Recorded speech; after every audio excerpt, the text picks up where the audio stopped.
Hello everyone, June here. I'm finally getting around to filming that travel Q&A that I requested when I was in Split. So it was a long time ago, but things have been a little crazy and I'm back at home now and I'm still processing videos from the trip and then from the UK trip, and I'm also working on my reading, so it's a little crazy, but no time like the present, so let's get started. When I asked you guys to submit some questions, I didn't think that I would actually get any questions because I don't have that many subscribers, but you guys came through and I have quite a few, and some of them are questions that I got on this video, but I also looked through my older videos and I looked through my Instagram and got questions from there. And there's also questions that I get in real life, in person, from family, friends, and sometimes strangers. So let's start. The two questions that I get the most, or I should say the categories of questions I get the most, is about safety and about budget. So we're gonna go ahead and start with those two. And first with safety, and I'm gonna read off my sheet here, otherwise I forget. Question number 1. Do you ever fear for your safety? Fear, no. I don't fear for my safety.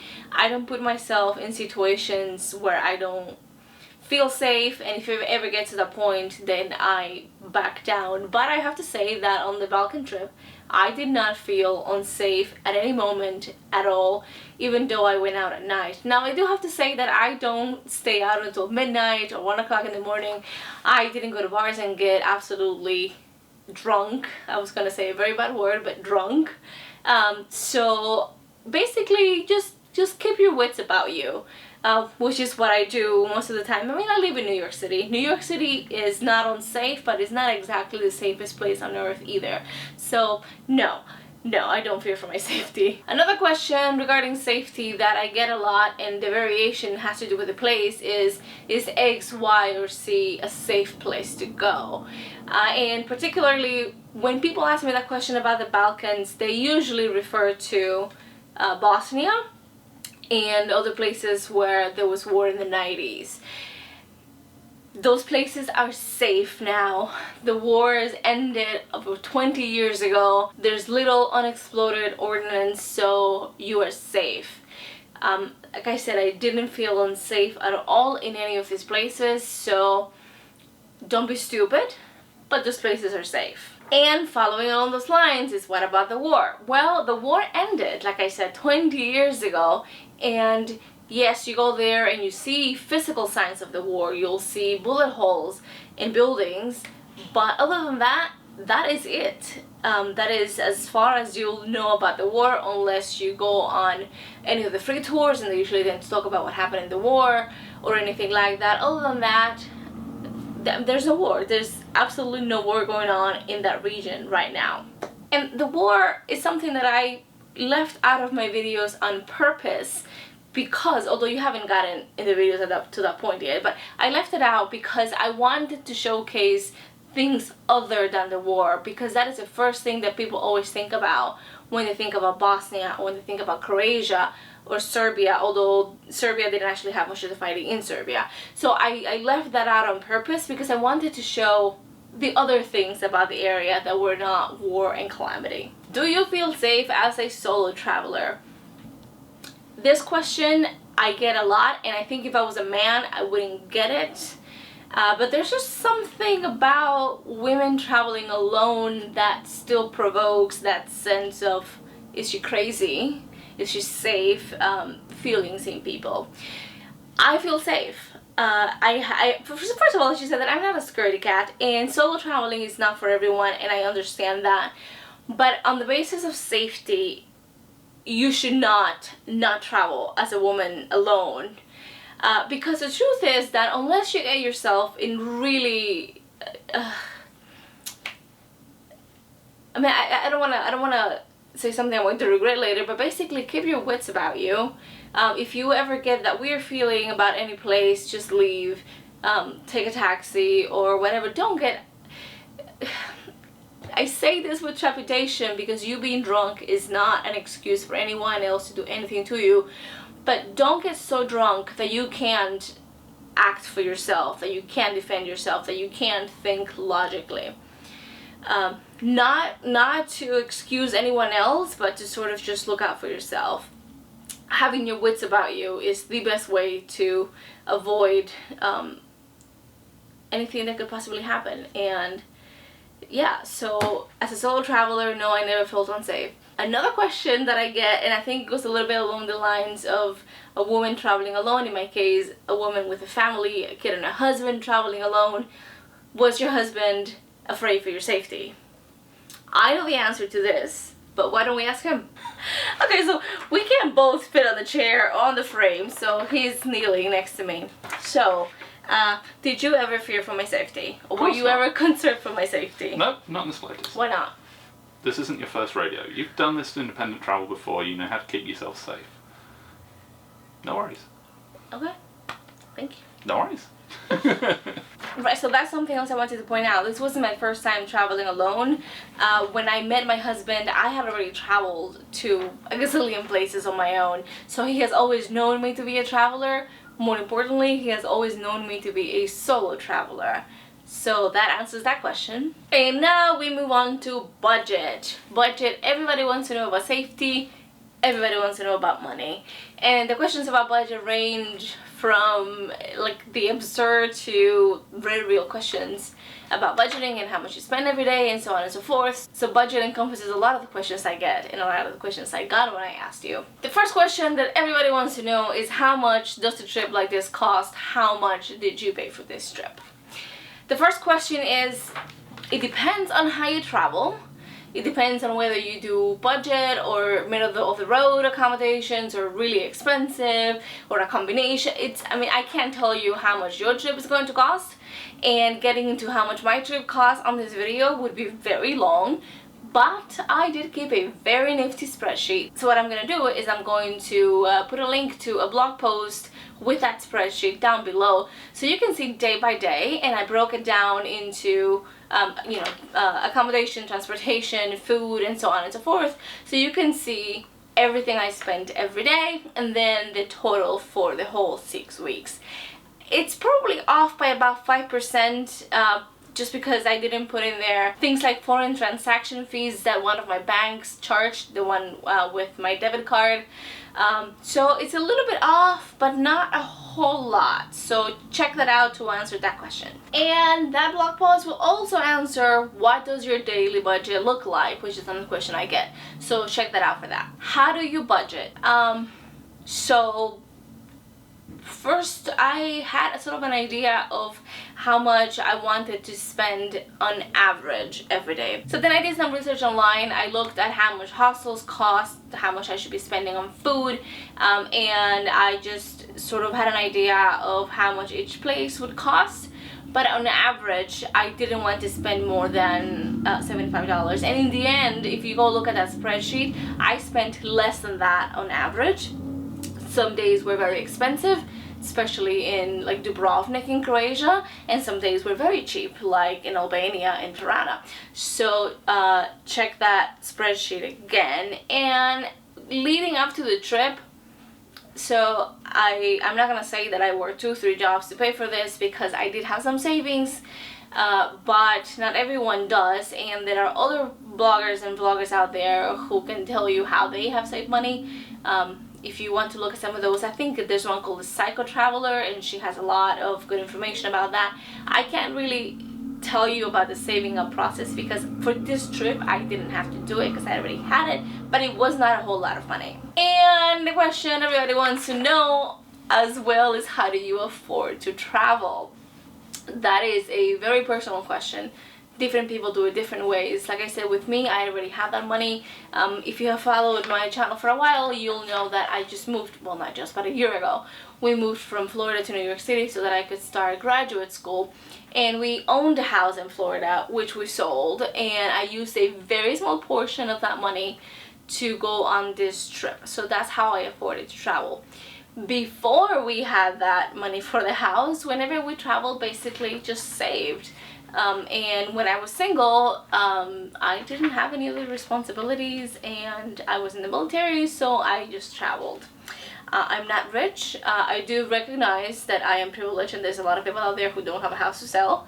But people travel on all kinds of budgets. People travel and save in all kinds of ways, and then you can find a lot of that in other videos and other blogs online. Now, moving away from questions about budget and safety into questions that are a little bit more general, right? So, why did you travel by yourself, and do you enjoy it? This question understandably comes up a lot because, like I said, I do have a husband and a kid, so it's not normal for people in my situation to travel alone.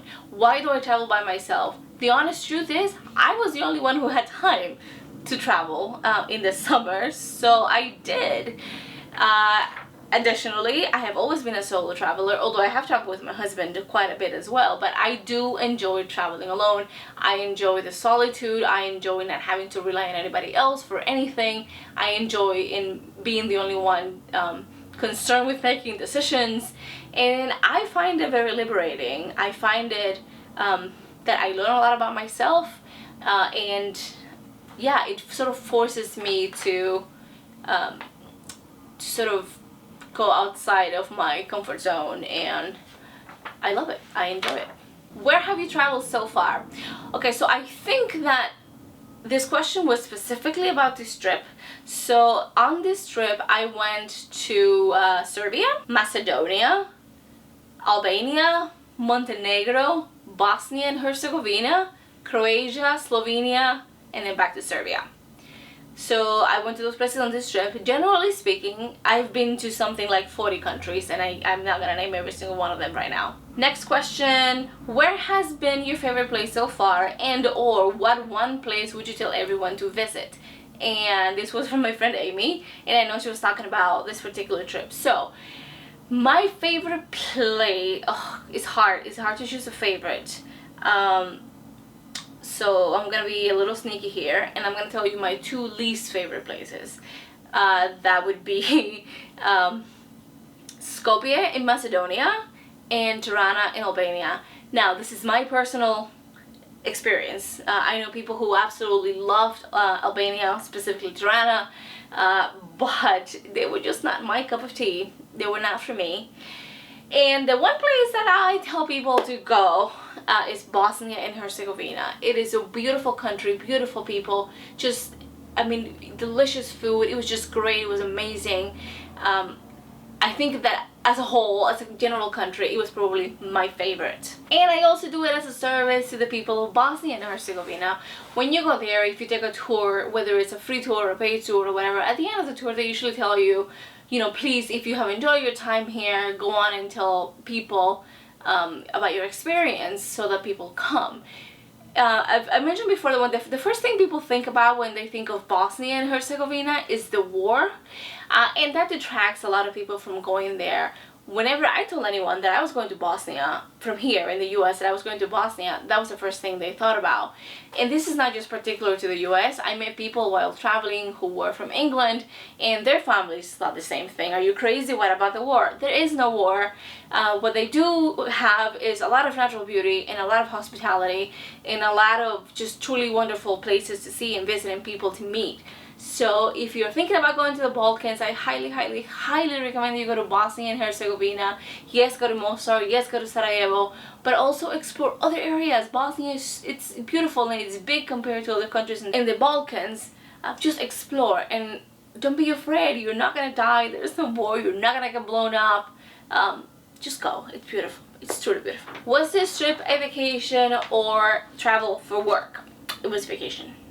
Well, it wasn't for work, but there's a difference between a vacation and travel. This was travel, and I'm not gonna get into that right now, but it was not for work. Do you build in days for relaxation? I initially did not, and if you watched some of my recent videos, you'll find out that about 3 weeks in, I crashed hard, and then I had to take it really slow. So if you're traveling for more than a couple of weeks, I do recommend that you build in some days for relaxation, days where you're not frantically trying to see everything, but also days when you're not trying to get from place A to place B, because that's very exhausting. So absolutely recommend that you do that. This question came also from my friend Amy. Would you ever consider organizing a trip like this for female travelers? My first reaction to that question when I saw it was, yeah. But then I thought about all the work that goes into something like that, and probably not. I'm not opposed to traveling with somebody, but I don't know that I would actually organize a trip like this for other female travelers, at least not in my current situation. Another set of questions I get a lot is about packing, and that is a topic on its own, and I did a video about that already, so I am going to link that down below. Go check it out if you have any questions about packing. And how often do you do laundry? I did laundry once a week, or rather I had my laundry done once a week, but like on a daily basis. If you watch that packing video, I do say that I do wash my underwear by myself on a daily basis, but other than that, once a week. What has been the hardest barrier to overcome on this trip? Probably my tendency to be an introvert and a loner, which is, I mean, when you're traveling by yourself, you have to be comfortable on your own and in your own head, and I am. Maybe to a fault, and so for me it is normally very, not difficult, but it's not easy for me to approach strangers and talk to strangers. But when you're traveling alone for so long, it's inevitable, especially if you stay at hostels. You'll have people in the dorm with you, or even if you're not staying in a dorm, there's still people around, and people will want to be social, and you know, you kind of have to sort of leave your shell behind and expose yourself a little bit to other people. So probably my tendency to be a loner. Have you ever traveled for some organization or volunteer work? No, I haven't. Another set of questions that I get have to do with photography. If you follow my Instagram feed, I'm very active there, although not in the last few days, but normally I am. And so people want to know, what photo equipment do you use? Where do I even begin? I'm a gearhead. I've been doing photography pretty seriously for about, I want to say about 13-14 years or so. So that's a beast to go into in this video. So I probably will make a video about that, so look out for that. And who takes your photos, the ones you're in? Usually me, I take them. So I travel with a tripod and a little one, and then I set it up and I'm in the picture. Sometimes if there's other people around, I'll ask someone to take my picture. Very rarely do I do a hand selfie, just because like there's a lot of me and not a lot of the background, and honestly you don't want to see me, you want to see the stuff in there, and I'm just in the picture for scale or interest, but not really as the main subject. Transportation. How are you getting around each country? Train, bus, plane? Combination. For the most part I got around by bus, but I did take 2 flights while I was there. I took a flight from Serbia to Skopje, and then I flew from Zadar in Croatia to Pula, Croatia, which was like a 20-minute flight, but it would have been like an 8-hour bus ride. Accommodations questions. Where do you stay? I stayed at hostels and I stayed in private rooms. Private rooms in hostels, but also private rooms that are just rooms. Like if you go to Europe, there's Zimmers, or yeah, just rooms that people rent out. And how do you find where to stay? So for the hostels, I use a website called hostelworld.com, and you can do this 2 ways. You can look at hostels on there and book through there, but please know the Hostel World takes a deposit, and that deposit never goes to the hostel, it goes to Hostel World. And if you book through the hostels directly, so you can look at them through Hostel World if you want, you can look at the reviews and how much they cost and everything, but then find the hostel's website and go through them. The price you pay is the same, but all the money goes to the hostel. This is a matter of conscience. You can do whatever you want, but if I was me, I would look them up and then go through the hostel itself so that all the money goes to them. And I think that just about covers everything. Like I said, the photography one is going to be a long one, and this video is already long enough, so I'm going to try to make another one just for that. And I did have some tips and tricks about photography already in mind, so maybe I will do one combined video, or maybe I'll do one about my equipment and then one about tips and tricks for travel photography. But if you have any other questions, leave them down below and I'll see if I can answer them. I will not answer overly personal questions. And before you ask, because people have asked but I didn't feel qualified to answer this, what about having sex while you travel? Oh, I'm sure you can have sex while you travel, but I don't have any first-hand experience, so I can't answer that. But thank you for watching, and thank you for all the questions. Thanks to all of you who have stuck with me through this trip and are still watching the videos. I still have a lot of videos to put up. It's just gonna be a little bit slow. Sorry for that. But yeah, thanks, and thank you for watching. I'll see you next time. Bye!